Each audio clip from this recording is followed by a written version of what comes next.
नमस्कार, अपना एमपी देख रहे हैं आप। आपके साथ मैं हूं ललित प्रजापति। शुरुआत भोपाल से बड़ी खबर के साथ। मध्य प्रदेश में मंकी पॉक्स को लेकर अलर्ट जारी कर दिया गया है। स्वास्थ्य विभाग ने यह अलर्ट जारी किया है। मंकी पॉक्स से निपटने के लिए सभी तरह के इंतजाम करने के निर्देश दिए गए हैं। अस्पताल में आइसोलेट वार्ड तैयार रहेंगे। दिल्ली और तेलंगाना में मंकी पॉक्स के मामले लगातार सामने आ रहे हैं, लिहाजा एमपी में एहतियात बरतने के निर्देश दिए गए हैं। स्वास्थ्य मंत्री प्रभुराम चौधरी ने बड़ा बयान दिया है। मंकी पॉक्स से जुड़े मामलों पर लगातार निगरानी रखी जा रही है। फिलहाल मध्य प्रदेश में मंकी पॉक्स का कोई मामला सामने नहीं आया है। केरल और उसके बाद दिल्ली में मंकी पॉक्स के मामले सामने आए और इसी को लेकर मध्य प्रदेश सरकार ने भी अलर्ट जारी कर दिया है। प्रदेश के स्वास्थ्य मंत्री प्रभुराम चौधरी हमारे साथ मौजूद हैं।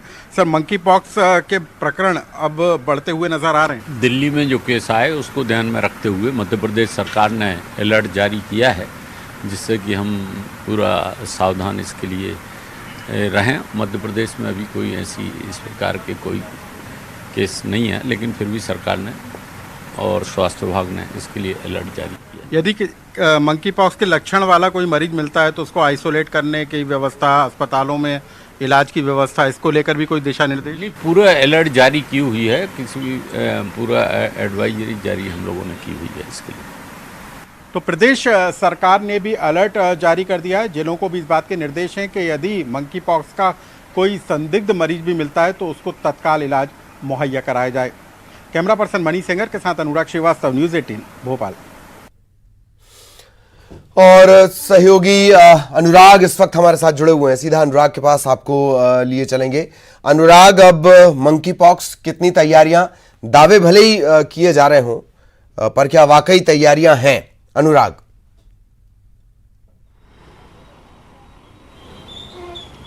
देखिए, सरकार की माने और स्वास्थ्य महकमे की माने तो उनकी तरफ से तैयारियां शुरू हो गई हैं। इसको लेकर स्वास्थ्य विभाग ने सभी जिलों को एक सर्कुलर जारी किया है। मंकी पॉक्स जैसी बीमारी से निपटने के लिए तत्काल एक्शन मोड पर रहने के निर्देश भी जो हैं जिलों को जारी किए गए हैं। पूरी तरीके से मध्य प्रदेश अलर्ट मोड पर है, इस बात का दावा जरूर किया जा रहा है, लेकिन जिस तरीके से अब एक के बाद एक नए मरीज निकलते जा रहे हैं, उसके बाद बेहद एहतियात बरतने की ज़रूरत हो गई है, क्योंकि सबसे पहले केरल में 3 मंकी पॉक्स के मरीज आइडेंटिफाई हुए थे और ये यूएई से लौटे थे। लेकिन इसके बाद दिल्ली में एक मरीज की पहचान हुई। इसकी कोई भी ट्रैवल हिस्ट्री नहीं थी। इसके अलावा तेलंगाना में भी इस तरीके के मरीजों की पहचान की जा रही है। इसी के बाद एक जिस तरीके से दूसरे राज्यों में मंकी पॉक्स के मरीज मिल रहे हैं, उसके बाद मध्य प्रदेश में भी अब अलर्ट जरूर जारी किया गया और आइसोलेशन वार्ड भी बनाने के निर्देश दिए गए हैं कि अस्पतालों में इस तरह की व्यवस्था की जाए ताकि मंकी पॉक्स के मरीज को तत्काल भर्ती कर उसका इलाज कराया जा सके। तो कोरोना काल के बाद अब ये मंकी पॉक्स को लेकर जिस तरीके से शिकायतें मिल रही हैं, उसको लेकर मध्य प्रदेश में अलर्ट जरूर जारी किया गया है। ललित, बिल्कुल, बहुत बहुत शुक्रिया अनुराग आपका इस तमाम जानकारी के लिए। सहयोगी अनुराग विस्तार से जानकारी दे रहे थे। अब एक बड़ी खबर का रुख करेंगे। सरकार बड़ा फैसला लेने जा रही है। सिलेबस से मुगलों की गाथाएं हटेंगी।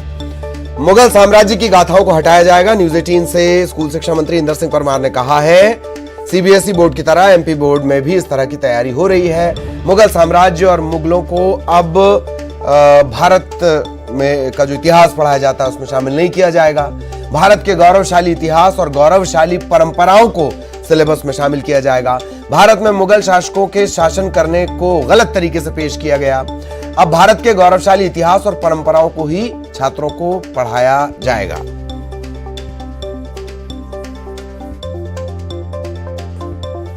सीबीएसई ने पाठ्यक्रम में बदलाव किया है, जिसमें मुस्लिम शासकों की जो गाथाएं हैं उनको अपने सिलेबस से हटा दिया है। मध्य प्रदेश में क्या कुछ ऐसा बदलाव होगा? इस वक्त हमारे साथ स्कूल शिक्षा मंत्री इंदर सिंह परमार हैं।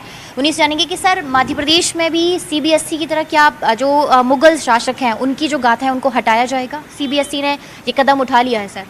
देखिए, सीबीएसई ने जिस प्रकार से अपने पाठ्यक्रम से जो मटेरियल हटाने का या इस साल स्थगित करने का निर्णय किया है, उसी अनुरूप हमने भी निर्णय कर लिया है।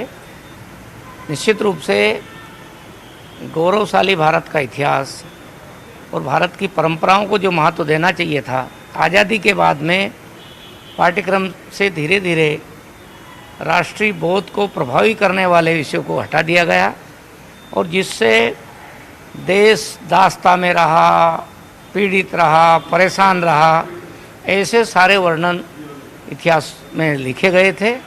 वो इतिहास इस देश की गौरवशाली परंपराओं को नकारता था।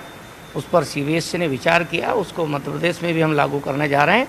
आने वाले समय में और राष्ट्रीय शिक्षा नीति के में जो अनुसार गौरवशाली इतिहास और भारत की परंपराओं का उल्लेख मिलेगा, उस पर हम काम करेंगे। मध्य प्रदेश के जो शिक्षा मंत्री हैं, स्कूल शिक्षा मंत्री इंदर सिंह परमार, इनका यही कहना है कि जिस तरीके से मुगल जो शासक हैं उनकी गाथाओं को सिलेबस में शामिल किया गया था, जिस तरीके से बच्चों को पढ़ाया जा रहा था, उसमें अब उन जो शासक हैं उनकी गाथाओं को अब सिलेबस में शामिल नहीं किया जाएगा, बल्कि जो भारत का गौरवशाली इतिहास है, भारत के जो गौरवशाली इतिहास की परंपराएं हैं, उन से छात्र छात्रों को रूबरू कराया जाएगा। कुल मिलाकर सीबीएसई की तरह या मध्य प्रदेश में भी जो मुगल शासकों की गाथाएं हैं उनको सिलेबस से हटाने की तैयारी की जा रही है। कैमरामैन मनीष सेंगर के साथ रंजना दुबे, न्यूज़ 18 भोपाल। और सहयोगी रंजना इस वक्त हमारे साथ जुड़ी हुई हैं। तो रंजना, तकरीबन 300 साल के आसपास का ये इतिहास ठहरता है। ठीक है, इसे हटाया जाएगा, पर उससे ज़्यादा ज़रूरी है कि क्या पढ़ाया जाएगा, और उससे भी ज़्यादा ज़रूरी ये है कि बच्चे इस काबिल रहें कि वो इतिहास और मिथक इसमें फ़र्क समझ सकें। कितनी तैयारी रंजना?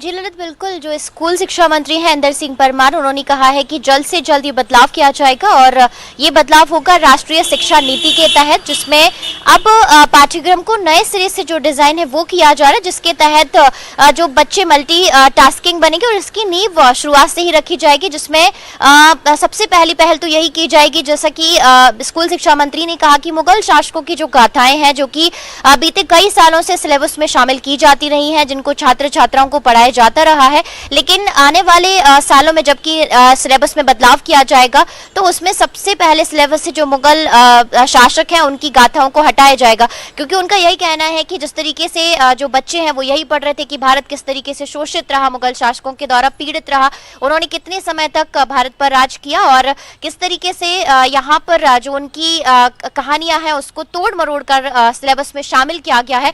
तो इन सभी को अब सही ढंग से जो पेश है वो किया जाएगा। दूसरी बात ये भी है कि अब इनको हटाने का जो काम है वो किया जाएगा और जल्द से जल्द जो नया सिलेबस है जिस पर अभी काम किया जा रहा है, तो इसके तहत अब छात्र छात्राएं भारत की जो गौरवशाली परंपराएं, भारत का जो गौरवशाली इतिहास है उसके बारे में पढ़ेंगे, ताकि उनकी नींव मजबूत हो सके। और जिस तरीके से तथ्यों को तोड़ मरोड़ कर इतिहास में पेश किया गया है, गलत तरीके से छात्र छात्राओं के सामने पेश किया जा रहा है, तो ऐसे सिलेबस को अब हटाने का काम किया जाएगा। ललित, और दूसरी तरफ जो टीचर्स हैं उन्होंने भी इस बात पर सहमति जताई है, क्योंकि वो यही चाहते हैं कि अब इन बातों का छात्र छात्राओं पर कोई फर्क नहीं पड़ने वाला है। अगर आज के बदलते हुए दौर के हिसाब से देखा जाए तो छात्र छात्राओं की स्किल बढ़ाने की दिशा में जो पहल है वो होनी चाहिए कि बच्चों का स्किल कैसे बढ़े और ना सिर्फ किताबी ज्ञान बच्चों को हो, साथ ही साथ जो दूसरी एक्टिविटीज है उसमें भी जो स्टूडेंट्स हैं वो पारंगत हो, और इसी दिशा में अब सिलेबस को डिजाइन करने को लेकर जो तैयारियां हैं वो की जाएगी। ललित जी, हालांकि इस तरह की जब कोशिश बिहार में भी हुई तकरीबन 2-3 महीने पहले, तब वहां पर यह साफ इनकार कर दिया गया कि अगर मुगल काल ही हटा दिया जाएगा तो फिर इतिहास बच कहां पाएगा। बहरहाल ये अपने अपने राज्य के हिसाब से ओपिनियन रह जाते हैं। बहुत बहुत शुक्रिया रंजना आपका इस तमाम जानकारी के लिए। रंजना विस्तार से जानकारी दे रही थी। एक और बड़ी खबर भोपाल से, सीएम हाउस में नवनिर्वाचित जनप्रतिनिधियों के पहुंचने का सिलसिला शुरू हो चुका है। जनपद सदस्य, जिला पंचायत सदस्य सीएम हाउस पहुंच रहे हैं। 28 को जनपद पंचायत अध्यक्ष और उपाध्यक्ष का चुनाव है। 29 को जिला पंचायत अध्यक्ष और उपाध्यक्ष का चुनाव है। अध्यक्ष उपाध्यक्ष के पद के लिए रायशुमारी पर चर्चा हो सकती है। विधायक इन चयनित सदस्यों को लेकर सीएम हाउस पहुंच रहे हैं, जिनसे मुख्यमंत्री बातचीत करेंगे।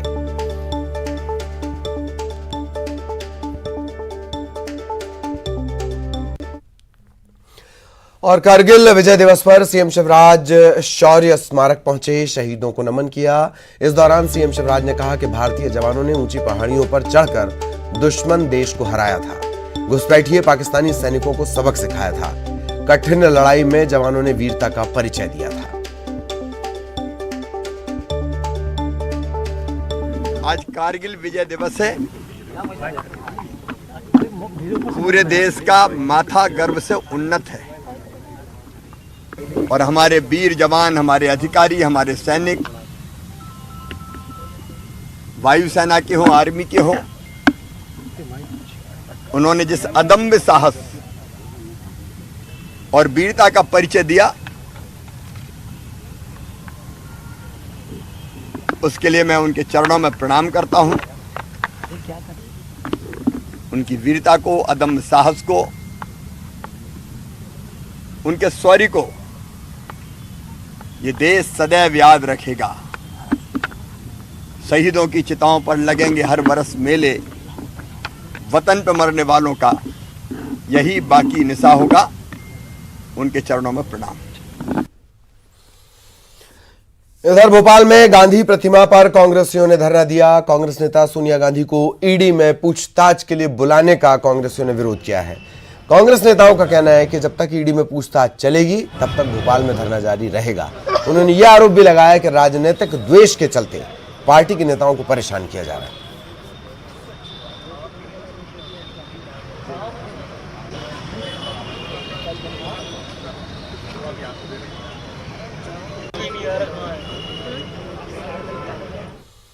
इधर ईडी में कांग्रेस की अध्यक्ष सोनिया गांधी की दोबारा पेशी होने पर कांग्रेस के धरने पर मंत्री विश्वास सारंग ने बयान दिया। उन्होंने कहा कि कांग्रेस विरोध प्रदर्शन तो कर रही है, लेकिन यह जवाब भी आना चाहिए कि आखिर सोनिया गांधी और राहुल गांधी ने भ्रष्टाचार क्यों किया।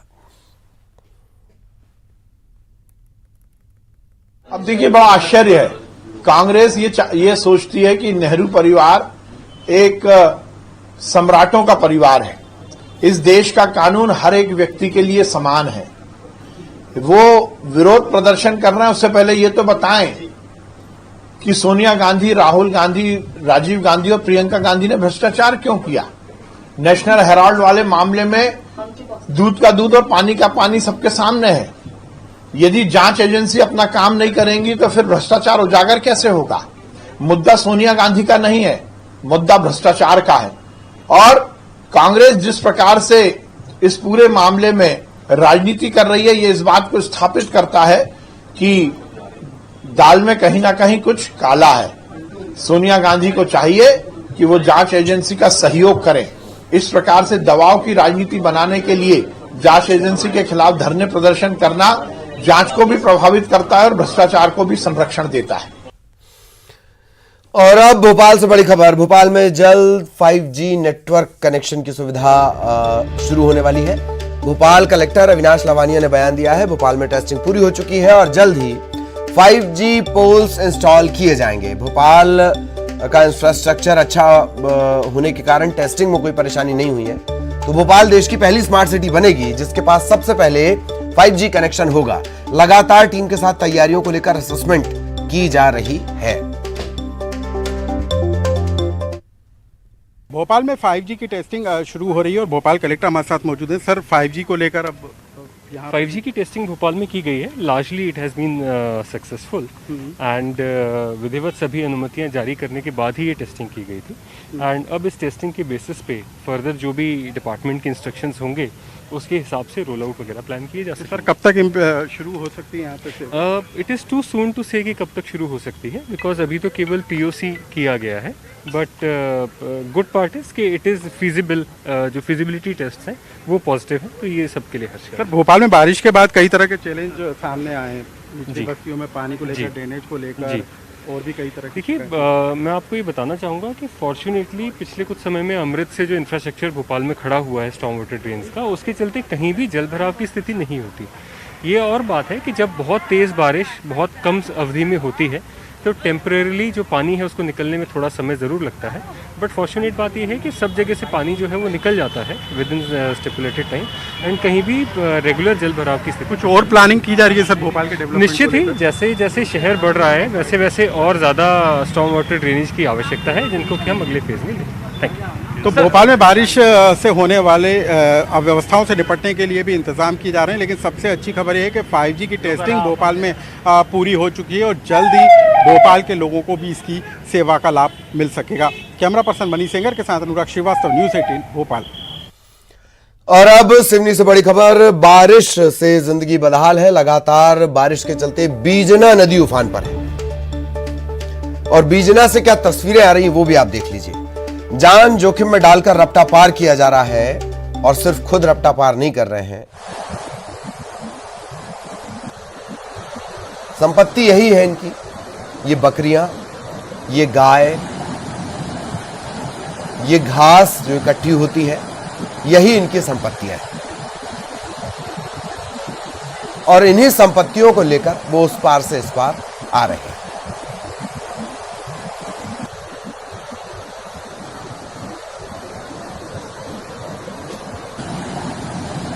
सहयोगी अजहर इस वक्त हमारे साथ जुड़े हुए हैं। अजहर, वाकई बारिश के चलते स्थितियां बेहाल हो चली हैं। सिवनी के बीजना की हम तस्वीरें भी दिखा रहे हैं और लोग नदी पार भी कर रहे हैं।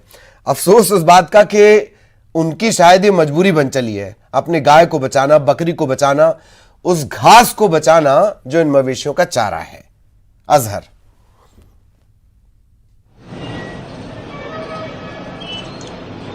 देखिए अनिल जी, बिल्कुल पूर्वानुमान के बाद जिस तरीके से जिले में बारिश का दौर जारी है, रुक रुक के करीब 3-4 दिनों से लगातार बारिश का मौसम बना हुआ है। जिले में हर जगहों पे बारिश जारी है और खासकर इस बात का असर ग्रामीण क्षेत्रों में दिखने को मिल रहा है। इस जो स्थितियां हैं विपरीत होती जा रही हैं।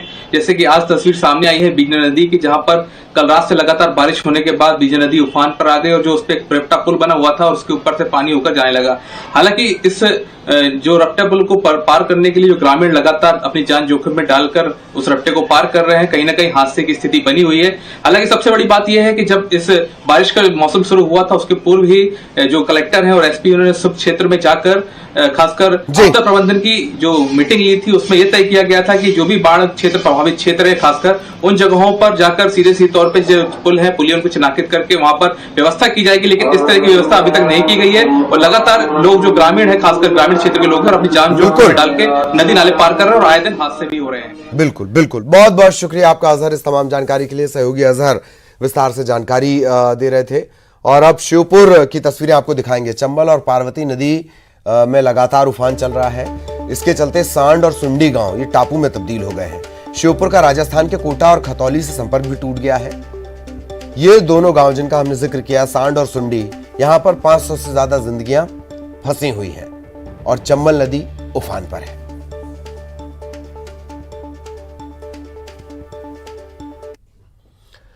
और अब भोपाल से बड़ी खबर, न्यूज 18 की खबर का बड़ा असर हुआ है। रिटायर्ड कैप्टन से मिलने के लिए विधानसभा अध्यक्ष पहुंचे, 50,000 रुपए का उन्हें चेक दिया, शॉल श्रीफल देकर उनका सम्मान भी किया गया।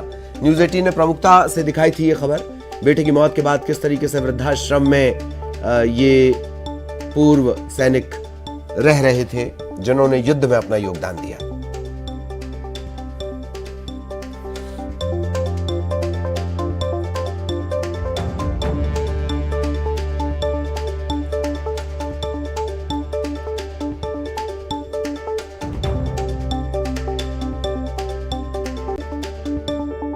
सर, युद्ध में आप तैनात थे, आपकी सर्विस रही और उसके बाद ऐसी क्या परिस्थितियां बनी कि आज आप यहाँ वृद्धाश्रम में हैं? वो सारी बात ये हुई कि हम छोटी छोटी नौकरियां करते रहे और जिससे हम अपने आप को कुछ जोड़ नहीं सके, कुछ कर नहीं सके। नहीं करने के बाद फिर ये हुआ कि हमारे पास एक ज़मीन हमने ली थी। वो ज़मीन हमने जो ली थी वो ये बाईपास रोड पर थी, उस पर भी हाउसिंग बोर्ड का कब्जा हो गया था। हम कुछ कर नहीं पाए।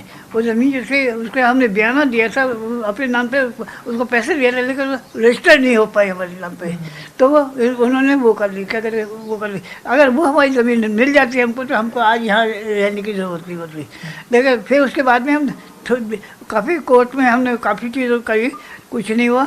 फिर हमारे को अब ये है कि छोटी छोटी नौकरियाँ करी, दोनों ने मिल करके स्कूलों में पढ़ाई, क्योंकि स्कूलों में पढ़ाने के बाद भी। और भोपाल से सहयोगी शैलेंद्र भदौरिया इस वक्त हमारे साथ जुड़े हुए हैं। शैलेंद्र, खबर का असर और सबसे बड़ी बात की इस तरह की खबर का असर सुकून भी देता है। शैलेंद्र,